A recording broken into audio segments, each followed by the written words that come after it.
Good morning, Hit Nation. My name is Roy, the only host in the history of the internet who will fully and wholeheartedly admit that he has no idea what he's talking about with my Worthless Half a Penny Part 37. Finally, the season is upon us. Not really the season, but the preseason, and also we have a hurricane coming, Milton. And so I'm not exactly sure whether or not we're going to have a game because the game is away. It is going to be in the Carolinas, right? So that's exactly where the hurricane is projected to hit about Wednesday. So I'm not sure what is going to happen. I was just listening to Ethan Skolnick's last impressions from the Bahamas, and that kind of helps complement basically what I want to do here, which is kind of give you what are the last impressions. But I also spoke with a couple of people from my group, from my Facebook group, as I usually do, and I know I still need to do those interviews or those uh, whatever Zoom calls that Five on the Floor does and other channels do. I think it's a very interesting way, but I haven't yet been able to do that. So we're kind of moving along and continuing to create content as much as we can. I don't create content for content's sake. So this is kind of a kickoff, if we can say, to the preseason, which should happen tomorrow, game number one against the Charlotte Hornets, and at 7 p.m. Eastern. So hopefully, if we have that, we can see something. But obviously, the preseason, as my friend Donte says, the preseason is not to be taken seriously. Although I have to say, the last preseason that I saw us actually play well is the preseason when we finished first in the East. So maybe there is a relationship or there's some of there's some connection. I really don't think there is. So the first thing is just to kind of repeat a couple of things, but I'm going to also talk a lot about Cooper Moorhead's article in the Miami Heat app. And in general, what Cooper Moorhead does, I think, is excellent, which is basically he kind of dissects where we are and what we need to do, and he also lets us know whether or not we have the tools, and he's very realistic in the sense of actually putting it out there and say, look, we have the tools, but this is what we need to do. And so, number one, we don't have starters, as we said, theoretically. And also, I think in practice, there's definitely going to be some changes in lineup, and we don't know who will start. But again, that's not what's important for the Miami Heat. I don't think that's important for any team, but especially not for the Miami Heat. Uh, what's important is who finishes. What's important is the players who actually get the most meaningful minutes. And I think that for that core, whether starting or being together, we have that intention of actually seeing the four main players of the team play together. Terry Rozier, Tyler Herro, Bam Adebayo, and Jimmy Butler. So if there is to be a preseason starting lineup that in theory should be the right one, the only player that we don't know who is going to be, and some people don't even care, I do, is the fifth player. I do because I think that even though that's not going to happen or shouldn't happen much, I would like to see Bam Fort and Khalil Ware's prowess in terms of being a center. But he's obviously coming off the bench. As a rookie, there's just no doubt about that. But what Cooper Moorhead, that's part number two, actually says about this lineup, right, is that they only play 118 minutes together across a span of 10 games during last season. And that still showed them with the highest offensive rating that we had in the season, with 115 as an offensive rating. However, our defensive rating dropped right down to average at 114. So we were plus one, meaning those games in which we scored efficiently and had about 43% beyond the arc, which is a very important formula in today's NBA for success. We were still getting scored almost at the same level. So those games we won, but by tight margins. I remember being in the arena when we actually played the Bulls in one of such feats, but that was not with Rozier, right? At the time, what we had was Richardson, Lowry, Love, but it was pre the Rozier, and I saw the same thing, right? Whenever the Heat scored a lot, regardless of the lineup, they were also being outscored a lot. So what happened with the Heat? So what is the thing that I want more from the Heat, and that we all want more from the Heat? I think that we can all agree that the main issue with us is not the defense. That we are not only defensively oriented, but Bam Adebayo is a DPOY, Defensive Player of the Year, runner-up. He was in the conversation. He's not a top 7 in terms of defense as a center. To me, is top 3 in the league nowadays. Right there with all the best ones. And honestly, that's basically one of the expectations that people have for him. Jimmy Matt, for example, from the Facebook group that I asked, Padpad and Andy Nichols answered. Padpad, by the way, is the owner of this channel pretty much because he edits all my videos and we bounce off ideas all the time.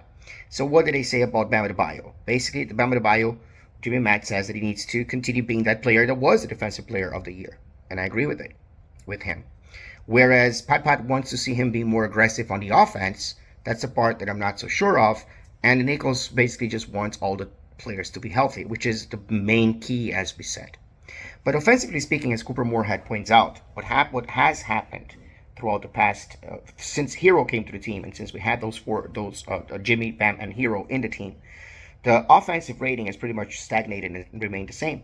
It fluctuated with 110, 111 in the first season. The second season, with them playing together, then went to 112, 113. We remained at 113.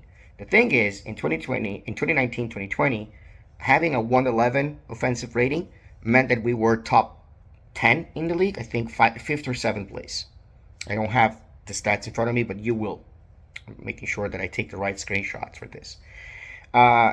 However, we have increased theoretically, right, a couple points, at least a point and a half in average in terms of the offensive rating, but our ranks have dropped, basically skydived.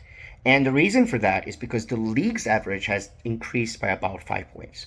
So it used to be 110 in 2019, 2020. The offensive rating right now that is average is 115. So the Heat are constantly a point and a half, 2 points below that average. And even though we can't say that offensive, like Cooper Moorhead says, right? Oh, this is just to show you a sample. This is not really to talk about basically what the offensive rating actually is. But what the offensive rating actually is what we see on the court. And I know we may not have the best and the best trained eyes, regardless of who is speaking, regardless of how long you've watched basketball. You may not have the best trained eyes because there is just kind of like a mystery there. What is happening? Last season, when the Heat was gentlemen swept. The season before, we went to the finals, and we were gentlemen swept by the Nuggets. And the season before that, when we got to Game 7 against the Celtics in the ECF and did not go to the finals by one missed shot, theoretically, right? That's the story from Jimmy Butler.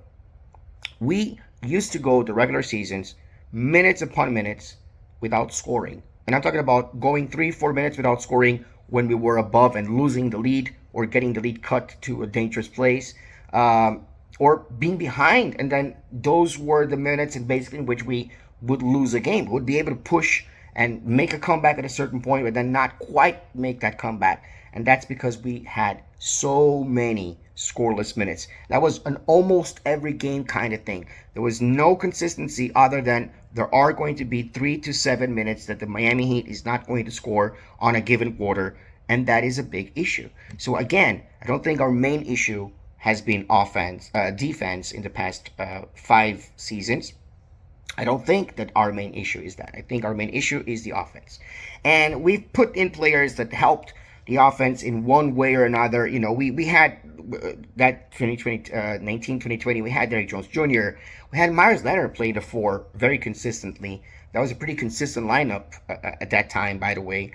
And then afterwards we had PJ Tucker, we had Iguodala, we had people helping both on the defense and the grit, but also giving that boost, being spot up shooters, being people that you can count on being aggressive and trying to get charges or trying to at least get to the rim and provide that energy, get to the paint and provide that energy, shoot the ball and provide those 3-pointers that are so important in today's NBA. But we really haven't seen any kind of offense that works flawlessly and seamlessly, right? So that's what we're looking for.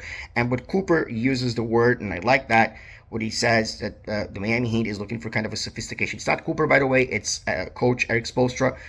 He says that he needs a sophistication. So in his mind, this continuity is not a real continuity because, first of all, of course, we have Rozier right now instead of having Lowry, but that's not just it. It's just that this team has not been healthy enough to play those minutes together as much as they needed to when there was a transformation in the NBA when it comes to looking at the Miami Heat. Right, the Miami Heat was a team in 2020 and 2019, 2020 that would get a lot of threes by just handing off the ball to a running Duncan, screening the ball for a Duncan shot, and that has kind of already been deciphered by the league. And the league, when they play Miami, they don't allow for that to happen very easily. That's why Duncan's numbers took a huge dive in the second year. It's only when he started to adapt and going more to the paint and doing other things, which is especially true this past season, but also very true the season before last, that he has been growing both on the defense,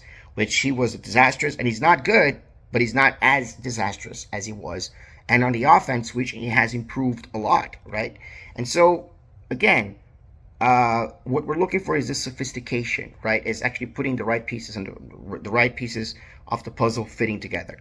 When I ask Padpad why does he think that we don't score as much, why does he think that we have those scoreless minutes? It's kind of a mystery. We can't buy a bucket, as Eric Reed would say. But the truth is that it's also about the simplification of the game, making the game simple, making it something that we can do without having to work so hard in finding somebody else. So that chemistry is going to be important. The chemistry between Jimmy and Bam, we understand. The chemistry between Jimmy, Bam, and Herro, we also understand.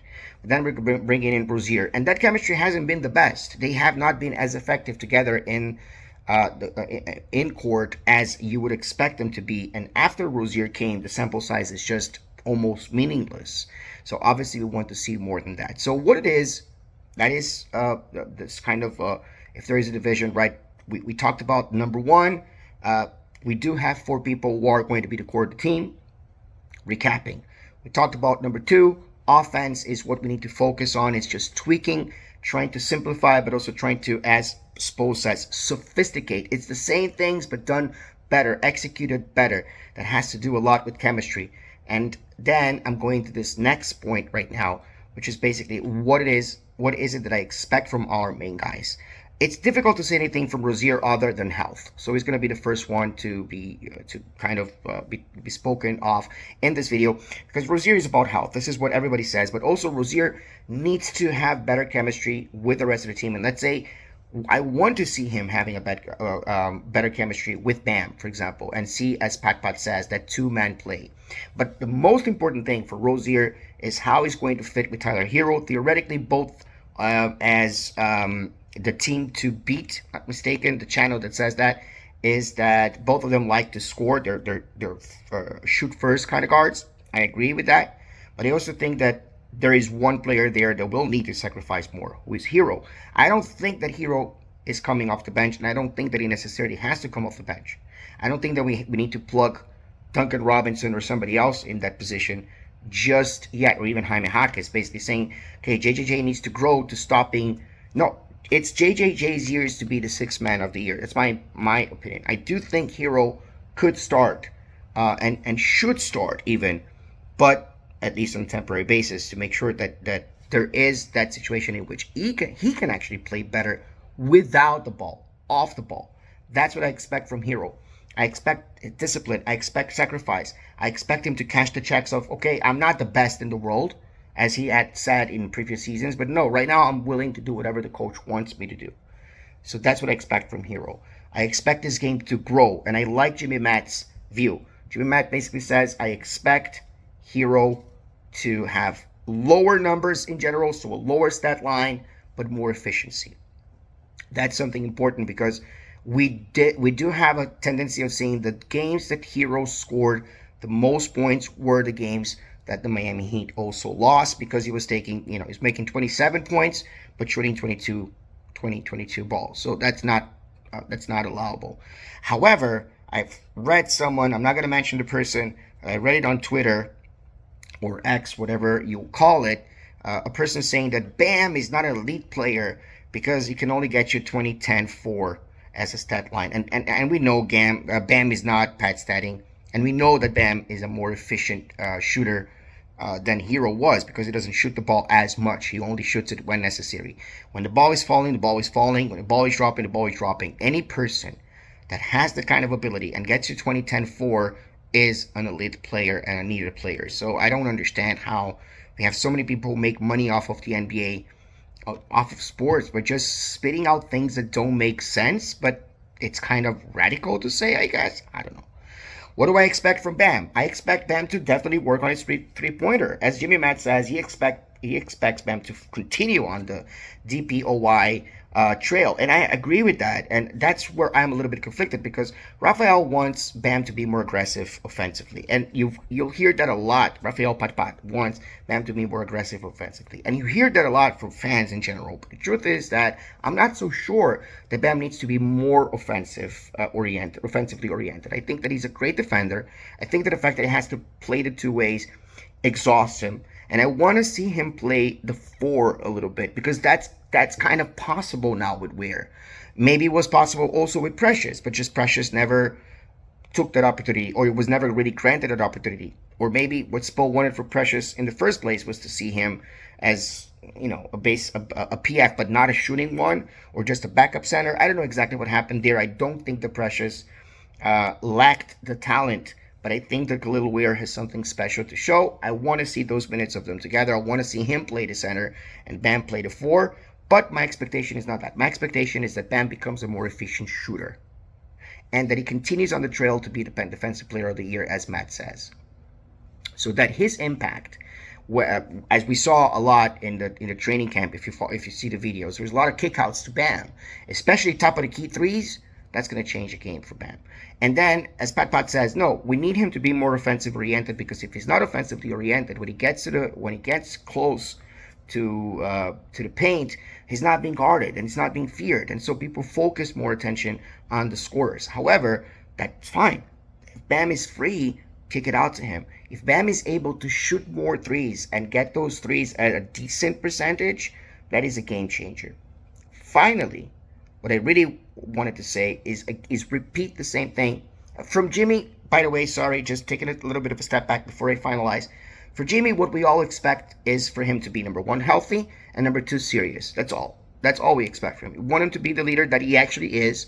We don't want him to be serious as in not having fun. We want him to be serious as in committed to the team. I think that's an important part of wanting to see Jimmy. And I think that we can see that from, generally speaking, from the media day and all the training camp. Now, Ethan Skolnick did say that Jimmy Butler actually had planned a different hairdo, and he just didn't have time to change into that hairdo before media day.